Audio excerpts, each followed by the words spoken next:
சபரிமலை ஐயப்பன் கோவில்ல நிகழும் அதிசயங்களை பற்றி தனியாக விளக்க வேண்டிய அவசியம் இல்லை. தன்னோட பக்தர்களுக்காக ஐயப்பன் நிகழ்த்தக்கூடிய எண்ணற்ற திருவிளையாடல்கள் நம்மை மெய்சிலிர்க்க வைக்கும். அப்படிப்பட்ட ஒரு அதிசய நிகழ்வை பத்தி தான் இப்ப நாங்க பார்க்க போறோம். சபரிமலை ஐயப்பன் கோவில்ல வருஷத்துக்கு ஒரு முறை வரும் மகர ஜோதி நாளையொட்டி பந்தளத்துல இருந்து சபரிமலைக்கு ஐயப்பனுக்காக திருவாபரண பெட்டி புறப்படும். அப்படி திருவாபரண பெட்டி புறப்படும் போது வானத்துல கருடன் வட்டமிடும். இந்த நிகழ்வு ஒவ்வொரு வருடமும் நடந்து கொண்டுதான் இருக்கு.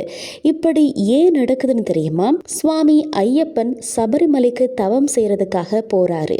அப்ப பந்தள மகாராஜா சுவாமி ஐயப்பன் கிட்ட கேட்கிறாரு, ஐயப்பா, உன்னை பார்க்க நான் எப்படி இந்த காட்டுக்குள்ள வாரது அப்படின்னு சொல்லி வருத்தத்தோட கேட்கிறாரு. அதற்கு சுவாமி ஐயப்பனும், நீங்க என்னை காண வரும்போதெல்லாம் வானத்துல கருடன் வந்து வழிகாட்டும் அப்படின்னு சொல்லிட்டு சபரிமலைக்கு தவம் செய்ய போறாரு.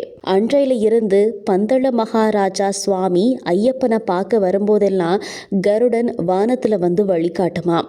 இதனால தான் திருவாபரண பெட்டியை எடுத்துக்கொண்டு பந்தள குடும்பத்தினர் ஐயப்பனை காண வரும்போதெல்லாம் வானத்துல கருடன் வந்து வழிகாட்டுறதாக ஐதீகம்.